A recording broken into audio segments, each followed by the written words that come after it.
Disclaimer: the following video is an accurate description of a disturbing crime in explicit detail.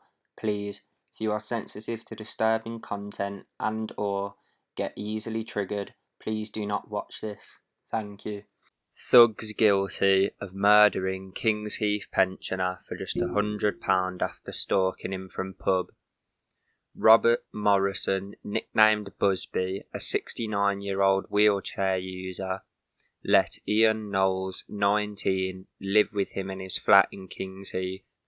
His friends said he felt sorry for the homeless teenager who had spent time living in hostels.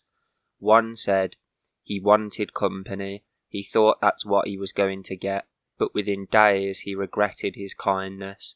A jury has convicted two men of robbing and killing a pensioner for his bank cards, which they used to steal just £100. So let me put this into perspective for you guys. I'm going to put something that I found on eBay for £100. Yep, that's it. A PlayStation 3. That's 2 generations behind. So these lads killed a pensioner for a PlayStation 3.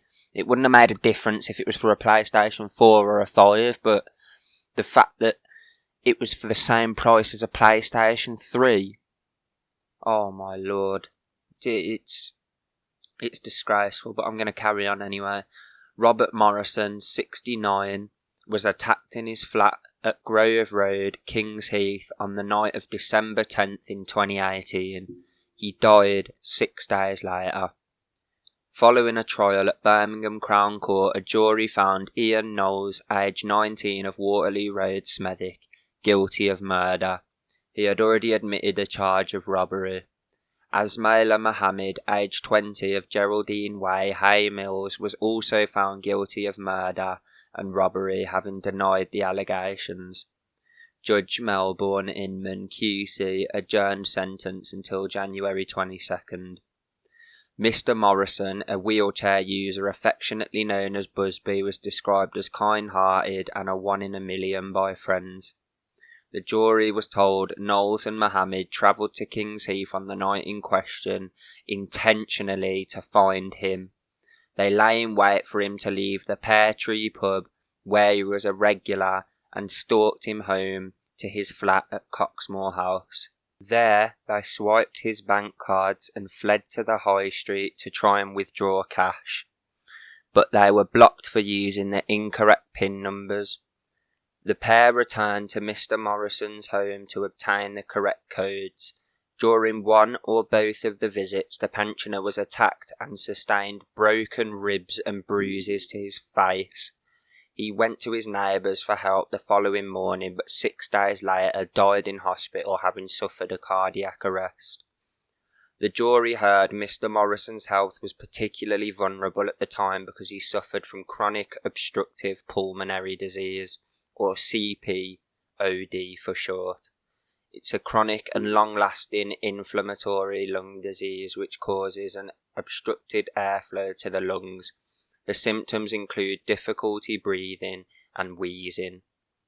Whilst he lay injured and in fear on the night of the attack, Knowles and Mohammed continued in their attempts to take out money from his accounts. Ultimately, they got their hands on just £100 for their deadly night's work. Again, £100 is the same price as a PlayStation 3 on eBay. So I'm talking in places like CEX and that, for example, it might even be more. Do you see what I'm saying? £100 is nothing for a life. No amount of money is worth it for taking someone's life, especially such a vulnerable pensioner. Do you people understand what I'm saying? £100. £100. That is disgraceful. No amount of money would be able to be put on somebody's life. I'm sorry, but it wouldn't. It really wouldn't. Opening the case back in early December last year, prosecutor Stephen Linehan had said somehow in the months leading up to the attack on Mr. Morrison, Ian Knowles came to know of him, know where he lived and that he lived alone and that he had money in the bank. It's apparent Knowles identified him as an easy target.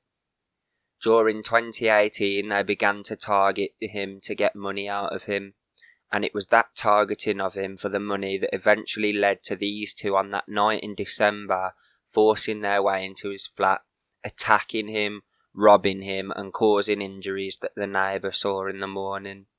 CCTV showed Knowles and Mohammed tracking Mr. Robinson down to the Pear Tree pub, then retreating to a nearby bus stop, where they waited for more than half an hour. The victim left the pub and returned home at 9:23 p.m. Knowles and Mohammed arrived at his flat around 20 minutes later. So yeah, they would have been stalking him the entire time, because out of that small time window, you're telling me they turn up 20 minutes later just out of chance? They would have been following him the entire time, which is obviously confirmed in the report. They hadn't just taken his card though, they'd taken his phone as well. Mr. Linehan says the bank security protocols would play into the hands of the defendants that night. He tells the jury that the suspicious attempt to withdraw cash triggered a text message to Mr. Morrison's phone asking him whether recent activity on his card had been legitimate. Mr. Linehan says the reply sent was yes. Was it Mr. Morrison who sent the reply? He hadn't used that card. He had been robbed of it. It was one of these defendants. They hadn't just taken his card, they'd taken his phone as well. Mr. Linehan tells the court the defendants went back to Lloyd's Bank and made further failed attempts to withdraw cash before eventually heading towards Moseley and Birmingham City Centre. He says around 30 minutes elapsed between the time that the bank sent the automated security message and at the time of the reply. The prosecutor states they eventually made a successful £100 withdrawal at a cash point at New Street Station in Birmingham City Centre, but then tried to do the same thing immediately after, only to have the request denied. So, that is currently all we know about this case. Obviously the case is since finished and they have been prosecuted. I couldn't find any information anywhere of how long they've actually both got in jail. But I just wanted to say a couple of things personally on this case. So my thoughts are, this man is vulnerable. Why was he not being protected? What were the council doing to make sure that this couldn't happen? Where was the CCTV? Do you know what I mean?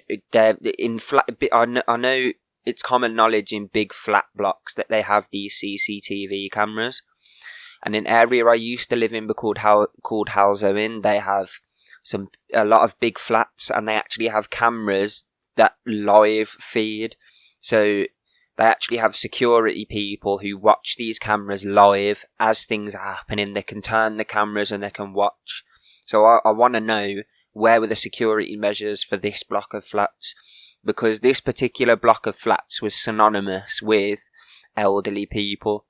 So there was a lot of elderly people living in here anyway. So this could have been any other elderly person. This could have been anyone else. And I also wanted to add another note in there. There is a fundraiser page for Robert BUSBY Morrison, but it has since been closed.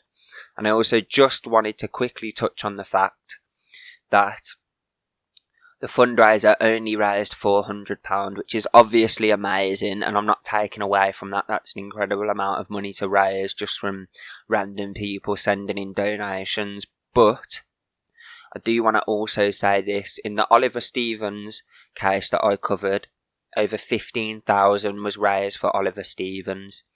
Now, I don't know why so much was raised for Oliver and not so much for Robert BUSBY, but we saw this as well with Robert Wilson. And in my opinion, I personally believe it's because they're elderly. I really do, because youth knife crime, youth against youth, goes a lot further these days than youth against elderly knife crime. Obviously, it is still a disgrace. It's probably more of a disgrace than youth against youth, but this is how it goes. Obviously, this is just how it goes. Because they're elderly, they're only going to have a limited amount of people who actually, do you know what I mean, interact with them on a day-to-day basis and actually care about them and are willing to donate. I'm not saying people who didn't donate don't care, because don't get me wrong, you can care about something but not donate the money. Do you know what I mean?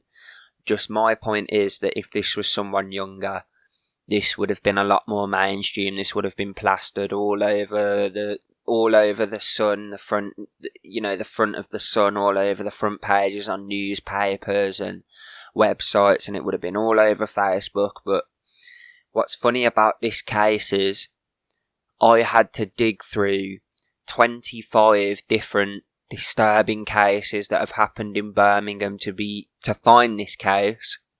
And then when I did find this case, the amount of people that had actually viewed this was substantially lower compared to the Oliver Stevens case. Obviously, I don't know the cause for this because I don't know, all the ins and outs of how all this fundraising works and stuff like that. But I just wanted to say that point quickly before the video ended. That's all the current information we have on the Robert Busby Morrison case. And yeah, if anything else comes out, I'll be sure to keep you guys updated. I also wanted to say this as well. If anything comes out about any cases that I've already covered, any previously unknown knowledge, I will update you guys on it, even if it's just a quick 1-2 minute video, because it is important that you guys keep updated on these things. So yeah, like I said, that's all the information we know about this case so far, so that's really all I can tell you guys. Thank you for watching this video. If I told you something you didn't already know, or you would just like to stay updated on more cases as they further develop, please like, comment and subscribe. Thank you.